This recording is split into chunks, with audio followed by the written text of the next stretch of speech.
Hey, welcome to Film Fanatics. My name is Dan. My name is Justin. And I'm Joe. This week, Ridley Scott's son tries his hand at directing. We go on Barack and Michelle's first date.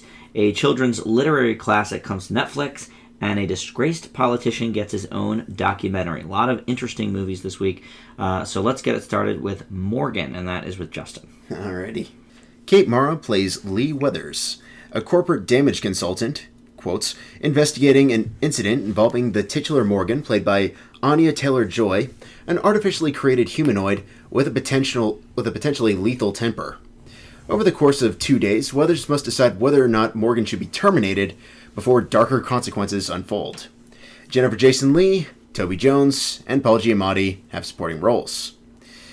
For the first outing by the son of Ridley Scott, Luke Scott that is, I think he has a very good sense of what he wants to shoot visually, but the problem is that's only half the battle. Directing-wise, I feel he has a lot to be desired, and he hasn't quite come into his swing yet. A lot of the acting feels kind of forced. Some of the dialogue is kind of choppy, and it's really a pity because I feel like there were a few more rewrites. If he found a way to better utilize his actors, this really could have come to life. The problem, another big issue with that though, is with 90 minutes, it definitely moves smoothly, but it feels like two entirely different movies sort of crammed into one. One is sort of hitting home his father's main ideas. What does it mean to be human? How do we view life, etc., etc. And it's kind of interesting, but it's only really there for about 35 minutes, and then we get the super bloody second half, and then a twist, which I can't really call clever, but I can't really say I didn't entirely see it coming. But for me, I think this is a very interesting movie. There are some things I like about it. The overall concept, I think, is interesting. It could have, but also at the same time sort of feels like poor man's Ex Machina.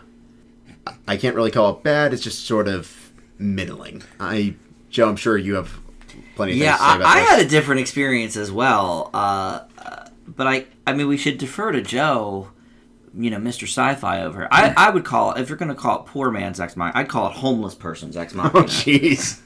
Well, I do think, Justin, that I actually agree with pretty much everything you said in your review. But I think you're being a little nicer about it than I'd be. Because I'll start with the positive. Obviously, you got big shoes to fill. So, you get first movie. Naturally. Okay, whatever. I like the central idea. I think there's a really interesting concept here. And we actually get to see it really exposed when Paul Giamatti's character arrives. Mm-hmm. And there's some real tension there. For about 5 minutes. Which was just about the most exciting part of the movie. So exciting. It really was very good. I loved it. I wish the whole movie could have been like that, mm-hmm. because huge sections of it were kind of boring for 90 minutes, especially the beginning. Thankfully, once some of the characters interact, you kind of get semi-pulled in.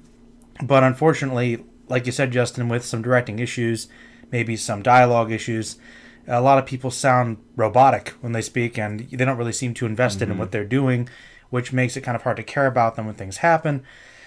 Plus the fact that because it's not incredibly well defined throughout much of the movie as to why this experiment's even being done, it's hard to really discuss these kind of questions these characters are trying to pose with each other. And in horror fashion, one of the big mistakes you can make is, having characters that you're supposed to care about and not care about them.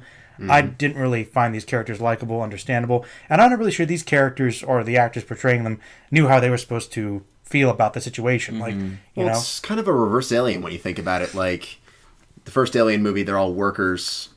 This time it's like corporate lapdogs and representative of a corporation. I could see that. I'm not sure if he would be trying to stay too in his dad's shadow with Alien. I guess there's some elements there. Well, I'm not saying it's a complete shot-for-shot remake or anything. No, it's pretty different. But I know what you mean. There's some of the same ideas there. It's a dark sci-fi. I mean, it's cool trying to emulate that. Some of the atmosphere is okay, but at least with Alien, for instance. I mean, even though you don't really know the characters well enough, through their performances and their interactions with each other, they seem like genuine people. Mm-hmm. Here, they're kind of distant scientists who may or may not care about Morgan. So you're not really sure how to feel about things as they happen. Well, I'd say two definitely do. Two definitely do.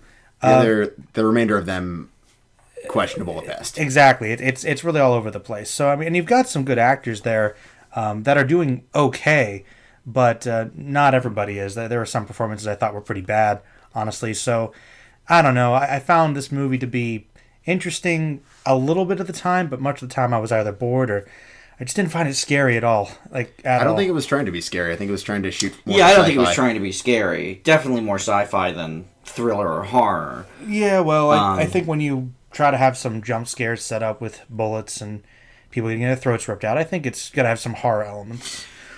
Well, regardless, it misses on about every mark. I mean, when you have a movie like this where Ex Machina is the obvious comparison that did everything so much better. Not only, Joe, are the characters sort of undefined, like you said, and Kind of unlikable. unlikable, Certainly. maybe lifeless at some points, but nobody even is making rational decisions. Like when Morgan starts just murdering everyone, around every corner there's somebody, a worker with like a gun pointed right at her, and they're all like, "Oh no, don't do it, the project." And it's like, you're all probably gonna die if you This don't is the kill thing. a person. It comes back to like what are they even thinking? We So don't know. nobody's making rational decisions. And then the worst character in the movie for me was, I guess, Eye Candy Man is the best you can say. The Kate Mara, the guy that was sort of Quasi-love like following her around, quasi love interest. Like they would be about to do something, and he would be like, "No, don't do that. Like that's a bad idea." All she does is like turn around. She's like, "Let me do my job." He's like, "Oh, okay, cool. I got you. Okay, yeah, okay. Yeah, no, I'll sit in the back." It's like It's like we got to have this. no one has story, any bro. conviction about anything in this movie except let's save the project. Which, Joe, you're right. Sometimes they never like- explain even why they're doing it, what the purpose or is. half of them really do Well, I want to mean, save the same deal project. as Yes. Ex Machina because they can.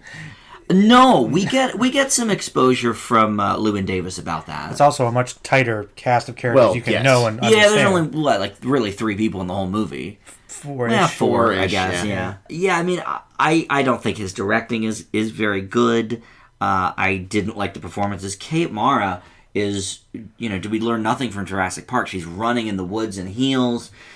She's got hair in her face the whole time. She can really Just- only she see out of one eye. Likes to do the flip. It's a little like bit. Dramatic flip. I don't know Yes. what we're doing in this movie. There's the one scene The where she Kristen was. Stewart School of Acting. But I really thought it was boring. The only interesting part was Paul Giamatti, was a good- which lasts one scene. It was a good Yeah. scene. It was a good scene. scene. The half hour leading up to it, I was like, Eh. okay, like I'll see where this is heading. Like I get it, they're doing Ex Machina, but like maybe they'll do a different take on it, and what's they the do. spin here? But right, like what's the spin on it? How are they going to go? Giamatti comes in, and I'm like, okay, cool. Now we're getting down to brass tacks. Like we're going to find answers, and then it just goes completely off the rails Yeah. in not a good way. Yeah, very bad for my taste. One of the worst of the year. Ooh. Yeah. Okay. Well, I mean, It's not very good, yeah. It's not good, and this guy, okay, it's his, directing debut, but, he's been on set and helped out with some of his father's recent productions. The Martian, we all really enjoyed. Yeah. Exodus, or not Exodus, wasn't that? He did work really on that one, Scott? actually. Right, yeah. Exodus, a little less so, but, obviously the guy's been a part of the industry through his dad for a long, long time. His dad produced this, so I think I know he wanted to let his son do what he was going to do, I'm sure, But I feel like there's a big difference from starting out in the technical side of things to jumping straight into directing. But that's what I mean. That's what I'm saying. His father was a producer. I mean, he could have Just nudged him a something. little bit and been like, listen, maybe you want to define these characters a little more, or maybe Yeah. X, Y, or Z. Dad, leave me alone. And maybe, I look, can see- I I wasn't can- there. I Who can- knows? I can see it, though, Yeah, who knows? Eh. I'm Luke, and I know what I'm doing, Sure you are, son. Okay, You can, fine. You can do it. Yeah, the guy can shoot a camera. It's just, Yeah. can he get the story to go with it? Which, I feel like this was only... Well, I mean, he didn't write the movie, but, Yeah. No, he didn't. But I you're think there's a still- lot of problems here. You're still putting what was on the script to screen, though. Yeah.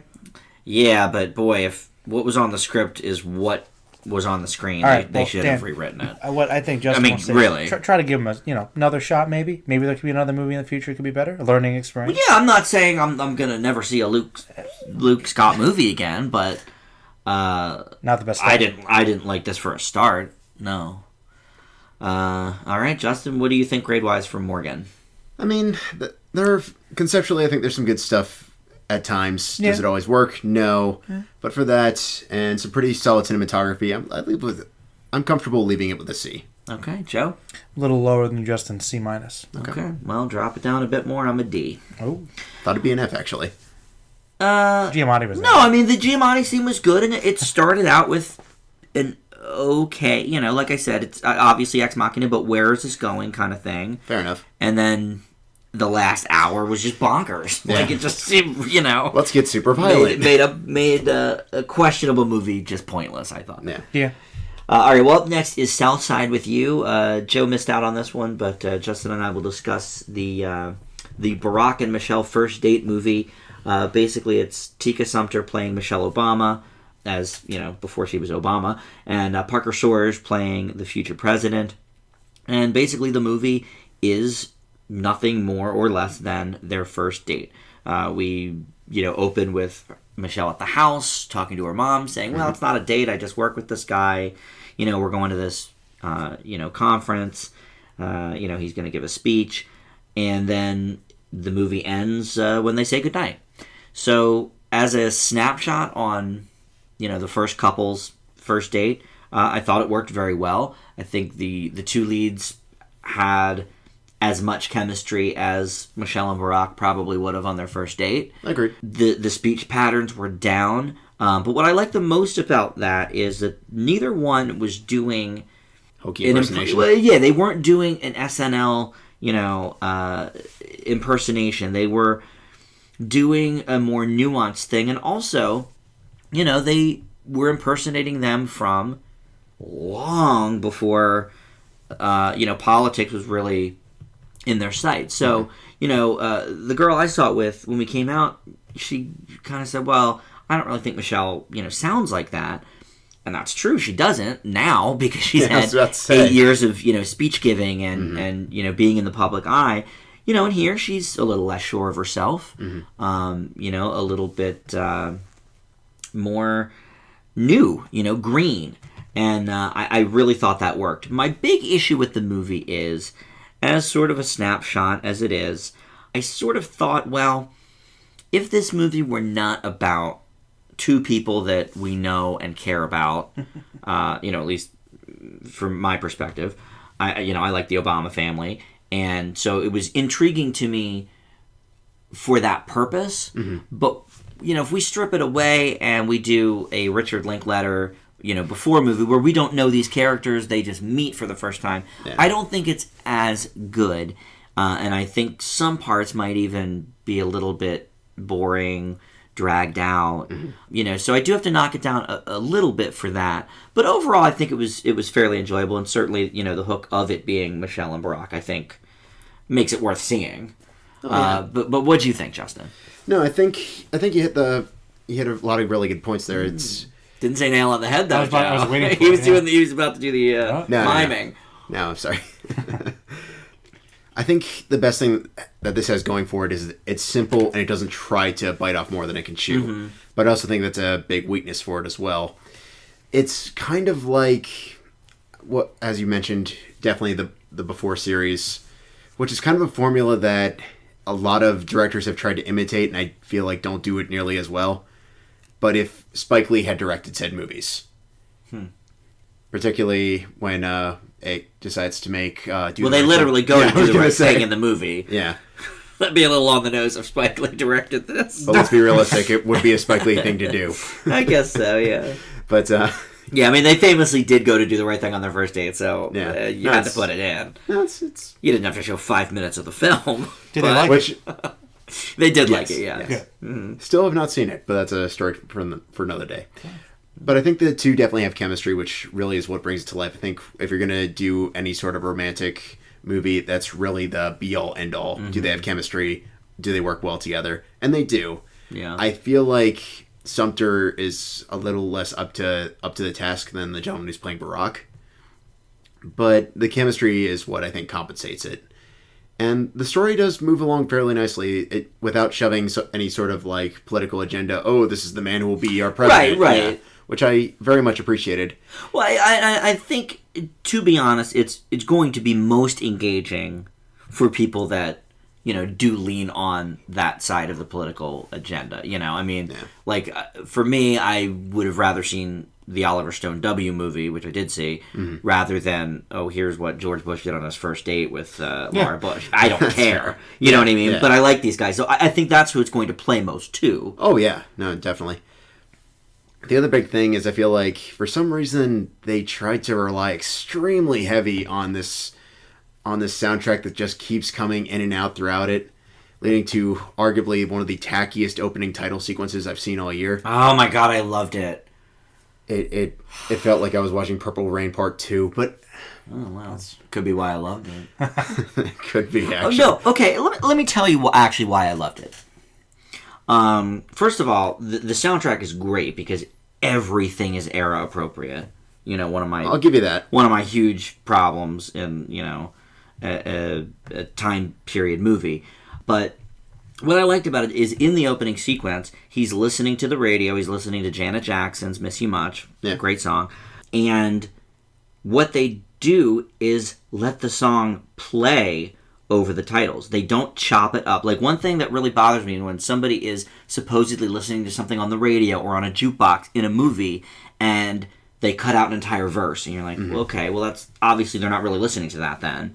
No. Here, we see him driving, they play the entire, 40-second intro before she starts singing. I thought that was actually quite well done. It might be a little long.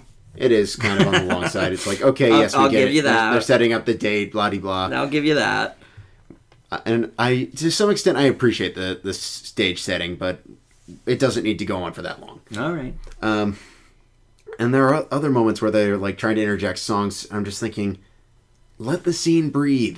You have two fairly competent actors. Let them do their job. We don't need some little melodramatic romantic piece playing over it to complement it. Yeah, maybe once or twice. Yeah. To me, it just drove me nuts. And clearly. And the other big thing is I feel like the ending, once again, probably goes on about 2 minutes too long. I liked the way it ended. I mean, listen, a movie whose ending goes on 2 minutes too long, I'll take it. Most of the time we're complaining that could have ended 20 minutes ago. 2 minutes is nothing, Justin. No, let's be real. No, for me, the biggest issue with that was it ends and then they add another ending. So... I know, but I mean, I don't know. I thought it was fine. It was reflective of the rest of the movie, I felt. Yeah, and I get it. It's like, okay, we start at this point, we end at a similar point, so we bring sort of everything full circle. I get it, but did we need it? I'm not so sure. Right. But for me, I thought this was a good movie. Might have been very, very close to greatness, but certainly one of the more satisfactory things that we've hit post summer. Yeah, a few issues, but it's funny. I'm actually the opposite on the performances. I thought Sumter did a fantastic job as Michelle Obama. Maybe it's because, Parker probably had a lot of video to watch of, okay, here's old Obama. I mean, he's been in politics a long time.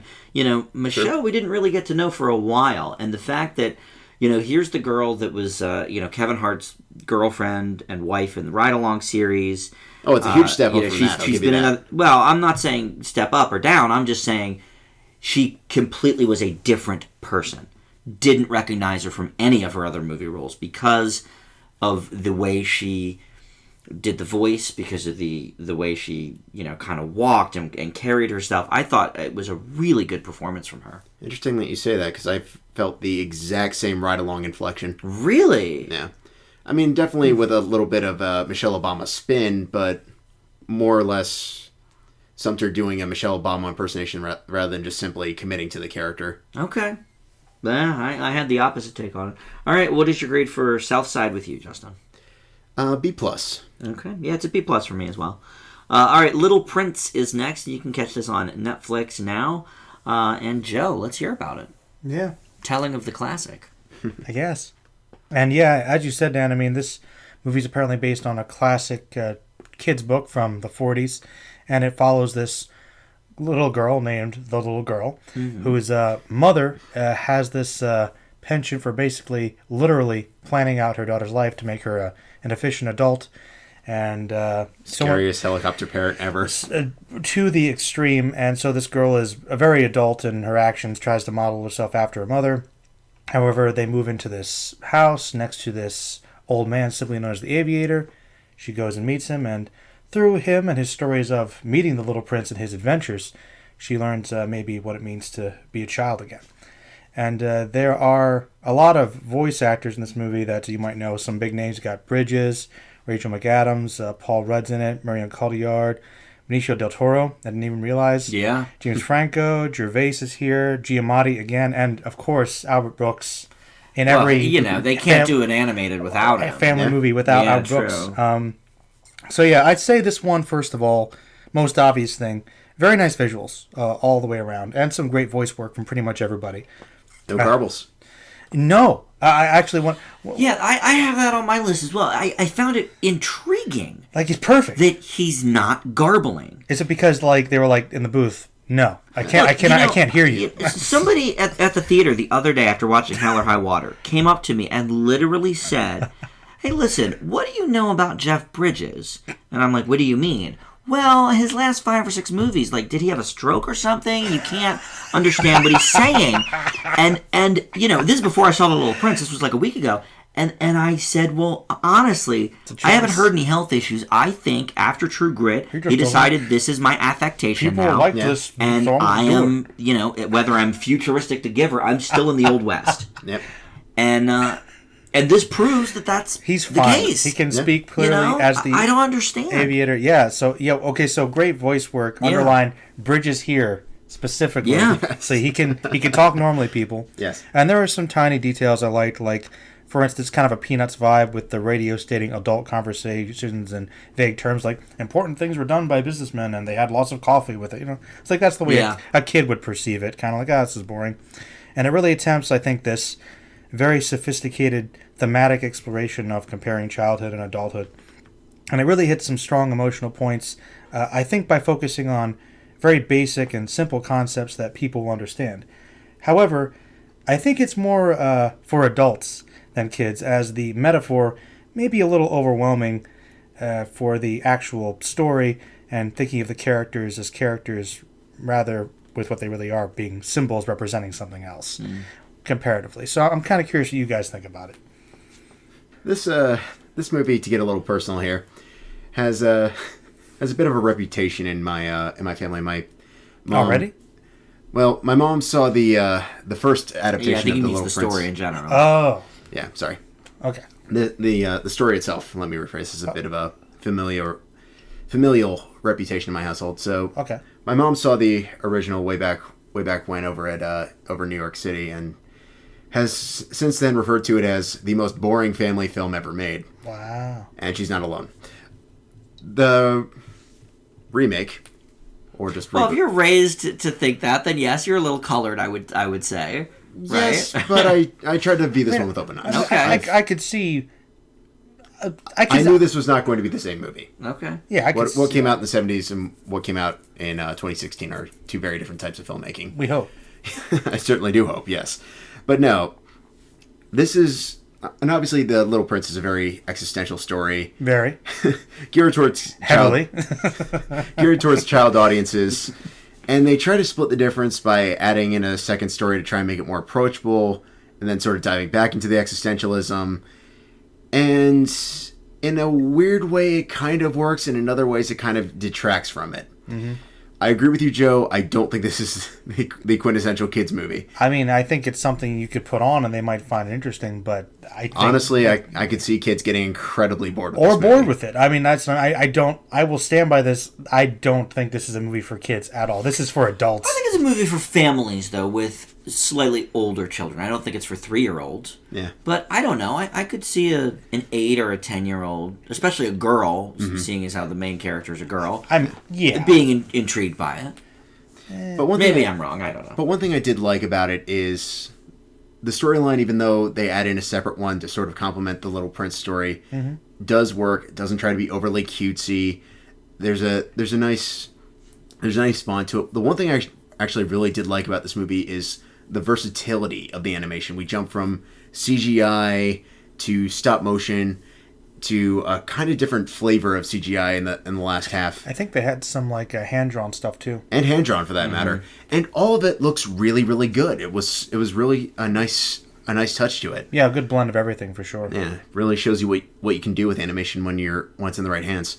Sometimes it might be a little bit artist holier than thou, and other times I feel like it doesn't always work. But I feel like when it's there, it comes dangerously close to tugging on the heartstrings, and I really did enjoy the bond between the Jeff Bridges character and the little girl, getting us to a really interesting latter half that I don't think kids will take to, but I feel like adults will definitely appreciate. That's what I mean. I feel like that's there for sure. I'm glad it exists. Well, I was kind of unfamiliar with all of this. I had heard of The Little Prince as a book. I guess I knew there was a movie way back when, but really didn't know anything about it. So you knew more than me.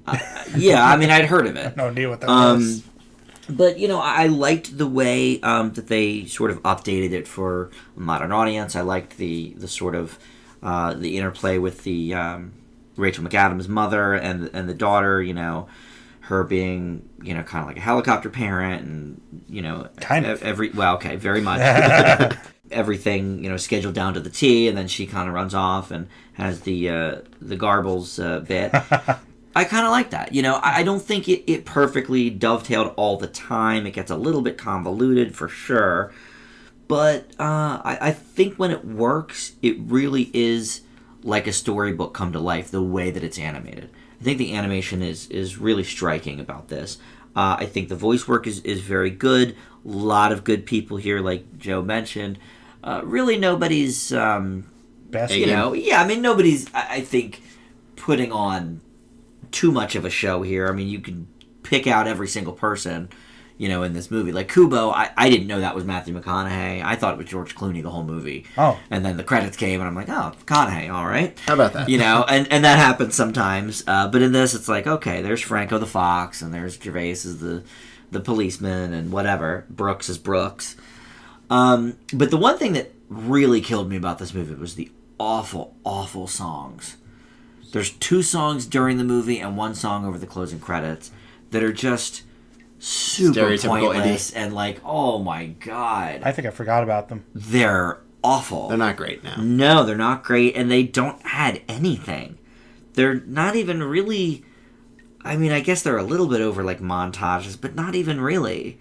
So that really kind of brought it down a little bit for me, but overall, I enjoyed it. I thought it was good. I do agree that it's not for little kids at all. But, like I said, maybe preteen, 8 or up. Yeah, tweens maybe. But certainly I think adults will get the most out of it, especially ones that grew up with the story. Yeah.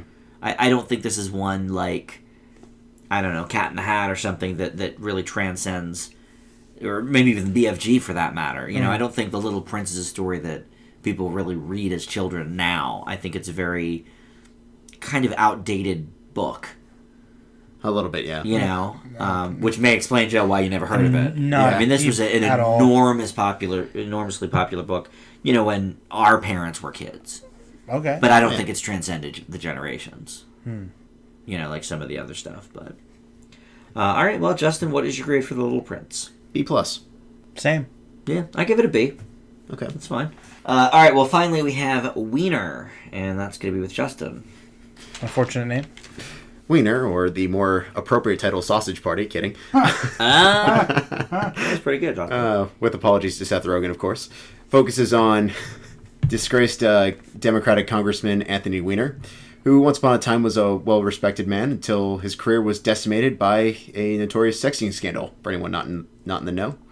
Eager for a second chance in 2013, the documentary covers Weiner's attempt to run for mayor, all the while being facing a media barrage from every side. I feel like this documentary sort of falls into the same category as Citizen 4, where you don't necessarily have to agree or disagree with Weiner, but that's not really what the movie's about. Yes, the sexting scandal is a big deal, presently still is, but really what this movie's focusing on a lot is just how are the various media publications looking at him? How are various people responding to him, and how are we framing those stories? And I think that's really the bread and butter about this. They try to paint Weiner in I like to believe, a fairly honest light. We see him as a family man. We also see the flaws, trying to respond to that. The one thing I wish they covered a bit more was just why the sexting scandal happened. Why is it still going on? Things like that. I'm being choosy with my words because when I talked about this earlier this week with a couple of friends, it descended into numerous unintentional double entendres and innuendos. So, as I'm sure they have before, many times. Probably. I hesitate to say whether or not it goes into clip overkill, but I do think it's interesting how they show the evolution. I wanted more clips, personally. They were good. They were good. I mean, the Colbert Report stuff was great. But, yeah, some Jon Stewart. I liked a lot of those, actually. I could use a few more. But I do think it's interesting seeing how they focus on this, how they try to handle the various outlooks of this story, sort of covering the initial downfall of this politician, which I think is what a lot of solid documentary filmmaking is all about.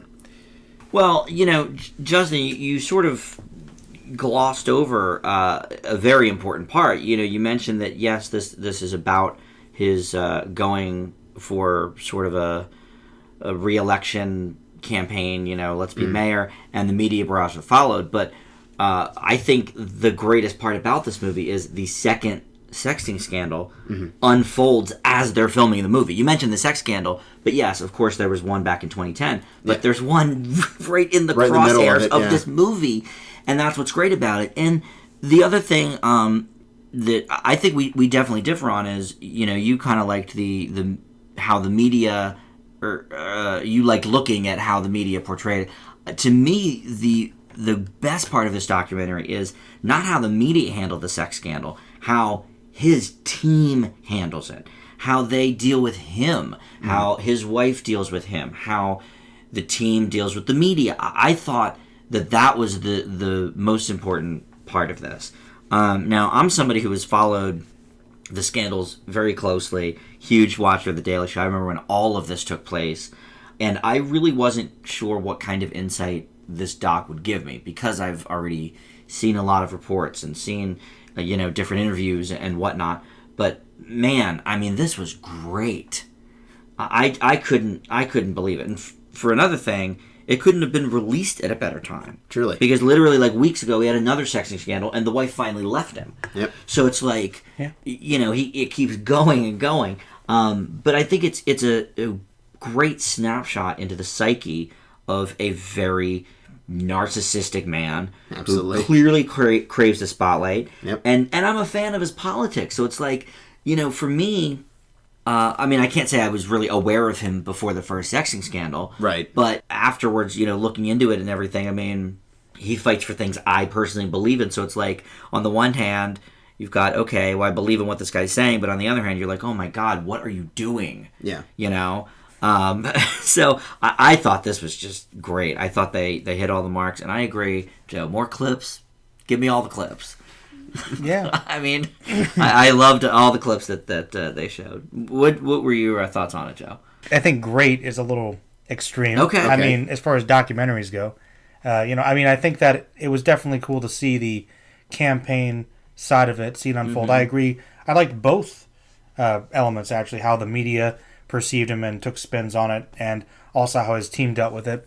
But the most interesting part about it, actually getting to figure out anything about this sexting scandal, which I knew nothing about. Okay. Which is what this guy's best known for. Yeah. And also, I don't know, maybe what this guy's really like, what's going on inside. And to be fair, maybe that was a style.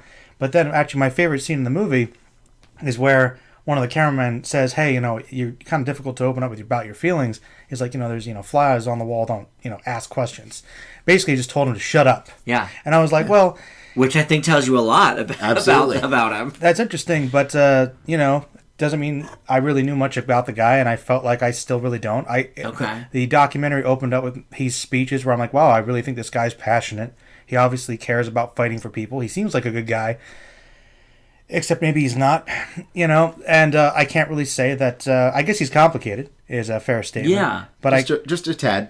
come away from it not really knowing the guy. I just know how maybe people perceive him, how he perceives himself. I mean, I actually kind of tried to get behind him. He seemed like he did some decent things, but he was just so closed off for somebody that wants to be, in the spotlight all the time at the same time. And actually, I was watching it, and somebody commented on him like, "Oh yeah, that guy, he's an ass," and I'm like, doesn't seem like one to me. So I don't know. It was an interesting documentary, but I felt like I came away from it knowing nothing more than what I did, to be honest. Well, I guess it depends on what you wanted to know. Actually, something about what happened and why, Well, I think that the why is sort of portrayed in his talking headshots with the camera. I mean, he is delusional. I think he thinks that he can get away with things that he clearly can't. I guess. He's obviously, in some way, either a pervert or a sex addict or whatever. I think it's an addiction, yeah. Whatever angle you want to spin on that. But like I Joe said, doesn't know. See, we're all inferring. We don't know. You guys are like, oh, maybe. True. We don't know. I mean, yeah, you're right. How he presents himself, okay, I get a sense of it, but the guy's not letting us in, even though he asked a documentary to follow him around because he likes the spotlight. Okay. Maybe he's narcissistic. Maybe he's insane. I don't know. It's a matter of if he's narcissistic. I think he's totally Honestly, I didn't pick up on Yes. narcissism. I thought, okay, maybe he just likes to be around, and I don't know, he even talks about it briefly. I don't think that just because he likes to be a politician and interact with people. And Well, I don't think that's why he's narcissistic.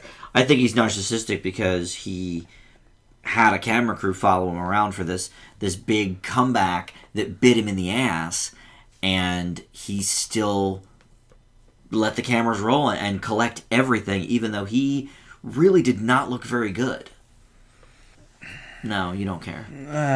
I mean, like I said, it's interesting. Okay. But I was very interested. I mean, in most that. I thought it documentaries was good. that I watch, it try to explain something. This didn't explain anything. It just observed, which is nice. Well, I think it know. explained how the media deals with things, and I think it explained to me a lot about the spin that goes into, when politicians speak on something that they clearly have egg on their face about. Yeah. So to speak. That's true, I suppose. Also just made everybody look kind of terrible. Yeah. Welcome to the world, Joe. Yeah. Well, I don't know about welcome to the world. That's a bit macabre. But I'm just saying, And now welcome to kids, politics, maybe. I mean, I like the fact... Okay, on that we can agree. the politics would probably be better. Yeah. I mean, I liked his team. I liked the fact that people were still loyal to him and that they wanted an apology too. And he was willing to say, hey, let it out. And he was willing to talk to his staff. I thought that was a nice aspect. Yeah. Like I said, he seems like he cares about things, but I don't know anything about Anthony Weiner. He's an interesting person, but until this comes out in another documentary 20 years later where he just lets it all out after he goes to therapy or whatever, I'll like that documentary more, probably. Okay. Well, this is the Not sure that's documentary true, he but- signed off on, I guess. I mean, he's going any further would not be A good idea. a Wise good choice, idea. yeah. But Yeah, all right. Well, I think Joe liked it a little less than we did. Justin, what's your grade? A. Joe? B. Yeah, I give it an A as well. It's one of the year's best for me. All right, well, that will do it.